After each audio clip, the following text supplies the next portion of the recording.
Salam alaikum, bismillah ar-Rahman ar-Rahim. L'alimentation en islam obéit à un certain nombre de paramètres qui doivent être respectés et qui sont basés d'abord sur la façon de manger. En islam, on conçoit ou on considère que l'estomac est la porte de toute maladie. Al-ma'idatu babu da'. Si quelqu'un mange beaucoup ou remplit son estomac de façon inopportune ou met dans son estomac n'importe quoi, il peut bien sûr souffrir sur le champ bien sûr, mais également peut avoir des conséquences sur son appareil digestif et même sur son corps en entier, puisque des conséquences pathologiques sont possibles avec une alimentation qui n'est pas de bonne qualité. Donc l'islam nous invite premièrement à manger quelque chose qui est de bonne qualité. Deuxièmement, il ne faut manger que lorsqu'on a faim. Lorsqu'on n'a pas faim, on ne mange pas. Et lorsqu'on mange, on ne doit pas se rassasier, c'est-à-dire sentir qu'on ne peut plus manger. Donc il faut manger juste la quantité qui supprime la faim et ne pas remplir son estomac. Ça, c'est les règles, si vous voulez, pour une bonne alimentation. Le troisième élément donc, dans cette démarche-là, c'est l'hygiène. L'islam tient beaucoup à l'hygiène. C'est pour ça qu'il y a plusieurs hadiths qui recommandent de se laver les mains avant de manger et de se laver les mains après avoir mangé. De plus, il faut se laver la bouche après avoir mangé. Lorsqu'on ne trouve pas de dentifrice, on doit au minimum se gargariser la bouche avec de l'eau à 3 reprises. Voilà.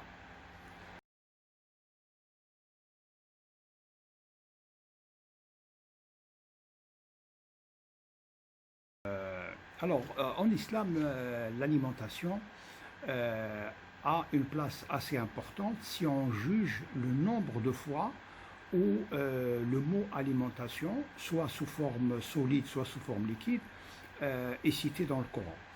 De même, il y a à peu près 600 hadiths qui parlent d'alimentation. Lorsqu'on dit 600 hadiths, c'est-à-dire qu'on cite tous les maraji'.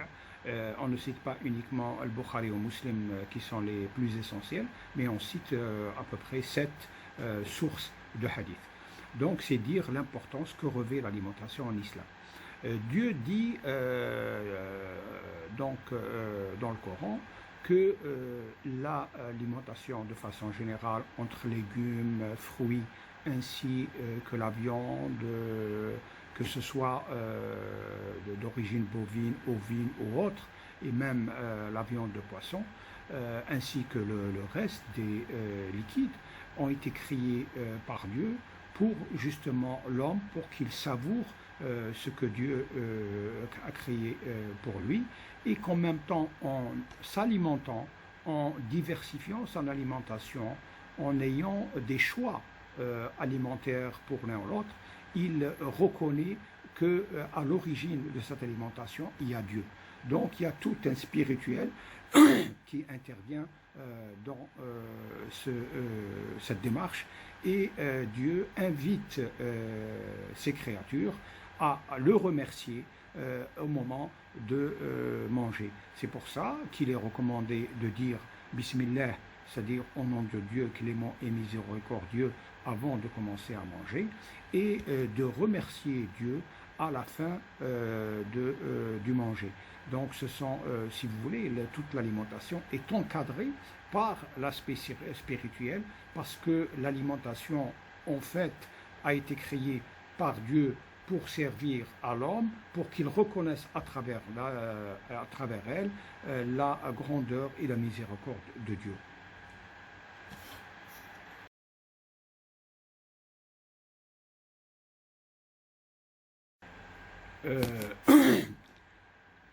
L'islam plaide pour un régime alimentaire, plaide pour que l'individu, donc l'être humain, puisse consommer de façon étudiée, ou de façon équilibrée. Cela veut dire tout simplement que son manger doit être diversifié, bien sûr, étant donné la diversité des aliments qui existent. Ça permet d'entretenir son goût et de rendre son alimentation agréable au moment de la consommer. Mais ceci dit, l'islam prévient tout de suite d'éviter l'excès. L'excès, c'est de manger trop. Et l'islam, à travers un hadith du prophète, sallallahu alayhi wa sallam, compare l'estomac à un seau, en quelque sorte, avec 3 niveaux. Et ça, on le sait sur le plan physiologique aujourd'hui. Il y a un niveau pour les solides, c'est celui qui est en bas, un niveau du milieu qui est celui des liquides, et un milieu supérieur, c'est celui des gaz, qu'on voit d'ailleurs lorsque vous faites une radio, par exemple de l'abdomen sans préparation, vous voyez une bulle d'air au niveau de l'estomac, c'est le gaz qui existe au niveau de l'estomac. À quoi sert ce gaz-là? C'est comme un pneumatique que vous utilisez pour une voiture, pour soulever par exemple une voiture. En fait, le gaz permet à la digestion de se faire de façon tranquille et sans douleur. C'est pour ça que lorsqu'on digère, on ne ressent pas de pression, bien sûr, lorsque l'estomac n'est pas tout à fait rempli. Alors, un estomac d'un adulte, il fait en moyenne 1,5 litres. 500 cc donc sont réservés pour le solide, 500 cc pour le liquide et 500 cc pour la partie gaz. Si vous mangez trop, qu'est-ce qui se passe? Le liquide et le solide vont dégager l'air.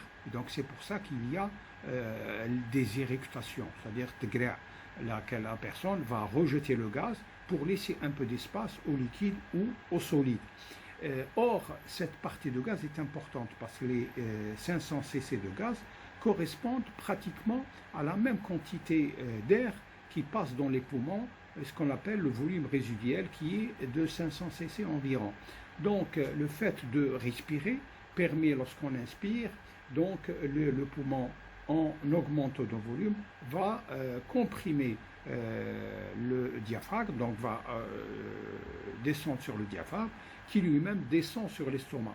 Et donc, comme l'estomac contient de l'air, donc ce qui fait qu'il va y avoir en quelque sorte un jeu hydraulique qui va se faire entre le gaz et l'eau d'un côté et le gaz d'un autre côté. Ce qui fait qu'on ne ressent rien au moment de la digestion si tout se passe bien. Par contre, si vous mangez beaucoup et que vous rejetez la partie de la poche à air gastrique qui existe au niveau de l'estomac, qu'est-ce qui va se passer? Vous allez vous sentir fatigué, vous allez avoir des sueurs, vous allez avoir envie donc de vous allonger, de vous reposer, parce que vous avez trop mangé. C'est pour ça que l'excès d'alimentation est quelque chose de prohibé en islam, qui n'est pas recommandé, parce qu'il fait mal à l'individu, et surtout fait oublier également à la personne qu'il a un côté spirituel, et que sa mission en tant qu'être humain sur terre est justement d'adorer Dieu. Donc le fait de manger trop va faire oublier la prière et va faire oublier les autres prescriptions donc du Tout-Puissant. Il faut savoir également que le nombre de repas en islam est de 2 ou 3, généralement 2 si l'on se réfère à un verset du Coran dont la signification le matin et le soir, si ce n'est 3 fois si on prend en considération les moments donc après le Isha, après Salat al-Fajr et la Qayloula qui doit survenir après le déjeuner. Donc on peut considérer que c'est 2 ou 3. Donc cela veut dire quoi? Cela veut dire que lorsque vous mangez, vous n'allez pas grignoter entre les repas. Le fait de grignoter, de manger n'importe quoi, un gâteau par là, un chocolat par là, un fruit par là, vous allez en fait créer une habitude de consommation que vous n'allez pas pouvoir apprécier. Et donc vous allez augmenter le nombre de calories que vous consommez tous les jours. Cela également antinomique avec l'équilibre alimentaire qui est recommandé par l'islam. Voilà, je vous remercie.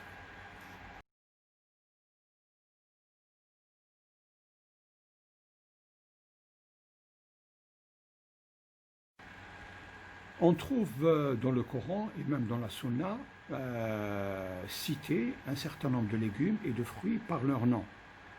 Dans le Coran, il y a d'abord ce qu'on appelle les 5 arbres sacrés qui existent également dans le paradis et qui sont cités dans le Coran. Il s'agit du grenadier, roman, il s'agit de l'olivier, il s'agit également du bananier, le mousse, il s'agit aussi du palmier, bien sûr, le palmier dattier, donc les dattes, et il s'agit du vignoble, c'est-à-dire du raisin. Donc ce sont des fruits qui sont cités dans le Coran et qui sont considérés comme des arbres sacrés, puisque la culture musulmane nous apprend que ces arbres existent également au paradis. Or, il se trouve que ces 5 légumes, mais il y a également d'autres qui sont cités parmi les légumes et les fruits, se retrouvent ont également des valeurs thérapeutiques importantes. Ainsi, on sait par exemple, l'huile d'olive, c'est un produit extrêmement important qui joue un rôle important en matière de digestion d'abord, puisqu'il permet de lutter contre la constipation, favorise la progression du bol alimentaire, permet également, c'est un bon cholestérol, donc qui combat le mauvais cholestérol, donc il est recommandé chez les gens qui ont un problème de tension ou de cholestérol, et il est également recommandé dans pas mal de pathologies. Ceci également valable également pour le raisin, qui est considéré comme un fruit extrêmement intéressant, puisqu'il peut également donner satisfaction sur plusieurs plans. La date est un fruit exceptionnel. D'abord sur le plan nutritif, il est très nutritif, c'est peut-être le fruit le plus nutritif qu'on connaisse jusqu'à aujourd'hui. 100 grammes de dattes fraîches donne à peu près presque 200 calories, 100 calories, alors que lorsqu'on s'en sèche, elle donne 200 calories. Donc ces dattes contiennent énormément de produits, donc des protéines, des hydrates de carbone, des lipides, mais également beaucoup de vitamines. On trouve de la vitamine K, de la vitamine B1, B4, B6, B12, du calcium, du magnésium, donc énormément d'oligo-éléments et de vitamines qui sont nécessaires à l'individu. À tel point que si quelqu'un mange que des dattes et un peu de lait ou même de l'eau, il peut survivre pendant des mois, des années sans problème. Pourquoi? Parce que justement, les dattes contiennent l'essentiel des éléments nutritifs qui sont indispensables à l'individu. Pour les autres, bien sûr, ils contiennent également un certain nombre important. Si on prend par exemple la banane, elle contient également du potassium, elle contient du magnésium, qui sont également des éléments recherchés. Et sur le plan calorique, elles ne sont pas du tout caloriques, puisque 100 grammes donnent à peu près une quinzaine ne donnent pas beaucoup de calories. Donc tous ces éléments-là, tous ces éléments font que certains aliments et certains légumes, notamment certains fruits, ont été cités dans le Coran, mais également dans la Sunna, comme les graines de Nigel, qui sont le habba sawda, qui est cité dans les hadiths du prophète, la laitue, le batir, au sens des pastèques ou même du melon, et d'autres produits sont également le fenugrec, également le coin, sfarjan, qui est également cité dans les hadiths du prophète. Donc ces éléments sont intéressants et lorsqu'on les examine, on trouve qu'ils ont une valeur thérapeutique et une valeur nutritive. D'où peut-être le fait qu'ils aient été cités, contrairement à d'autres qui existent, qui sont en nombre beaucoup plus important et qui n'ont pas été cités. Voilà, je vous remercie.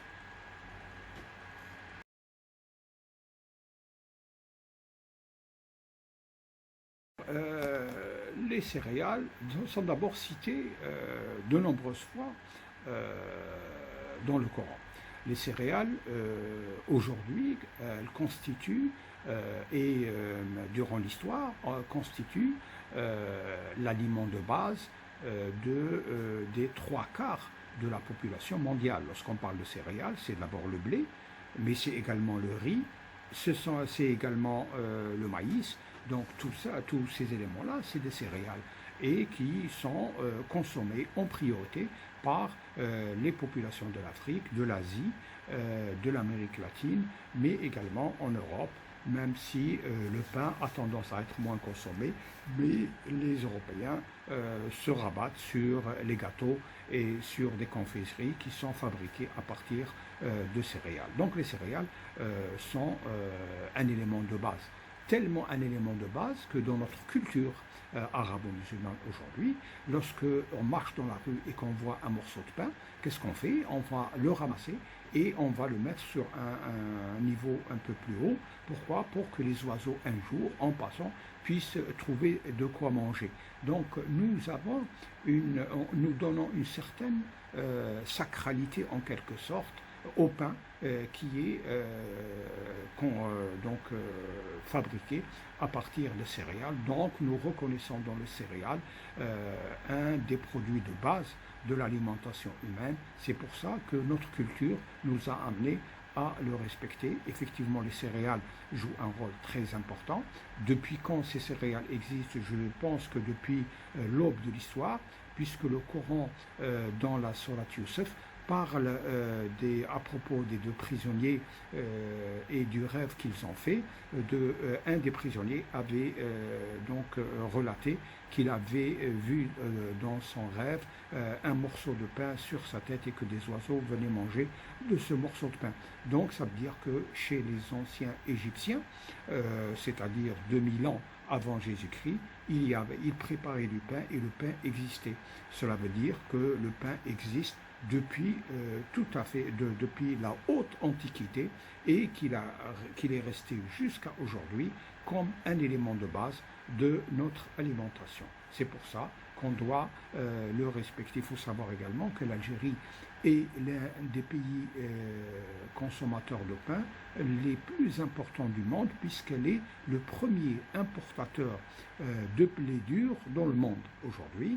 Et que cette importation, malheureusement, est mal utilisée parce que l'Algérie paye en devise forte cette importation. Ensuite, les pâtissiers et les autres vont acheter cette farine et cette semoule à des prix soutenus et les utiliser pour des gâteaux qui eux-mêmes, ils vendent à des prix exorbitants. Donc, il y a en Algérie un problème de déséquilibre dans la gestion des céréales, ce qui est fâcheux pour le peuple. Voilà, merci.